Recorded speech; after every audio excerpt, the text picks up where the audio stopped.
இன்னைக்கு வந்து திமுகவுடன் தேமுதிக முதல் முறையாக நாங்க கூட்டணி அமைத்திருக்கிறோம். அதனால இந்த கூட்டணி 200+ பெற்று வெற்றி பெற்று அமோக வெற்றி பெறும் என்பதை இந்த நேரத்தில் நான் உறுதியாக சொல்கிறேன். எனவே கூட்டணி வந்து திமுகவுடன் நாங்கள் வந்து இன்றையிலிருந்து கூட்டணியை உறுதி செய்திருக்கிறோம் என்ற செய்தியை இந்த நேரத்தில் மகிழ்ச்சியோடு உங்களுக்கு தெரிவித்துக் இல்லை, எல்லாமே வந்து திமுகவின் தலைமையில் அண்ணன் ஸ்டாலின் அவர்கள் அதை அறிவிப்பார்.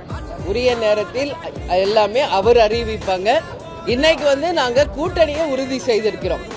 இப்ப நான் சொன்ன மாதிரி குழு அமைத்து அந்த குழுவின் மூலம் எத்தனை நம்பர் எந்த தொகுதிகள் எல்லாம் பேசி தலைமையில் இருக்கும் அண்ணன் ஸ்டாலின் அவர்கள் அதை அறிவிப்பார். சென்றதாக நீங்க வந்து பத்திரிகையாளர்களும் யூடியூபர்ஸ் தான் இத தவறான ஒரு செய்தியை நீங்க தொடர்ந்து பரப்பிட்டு இருந்தீங்க. கார்த்திபுரம், South India's biggest 200 acres township in Coimbatore. Premium commercial and residential plots.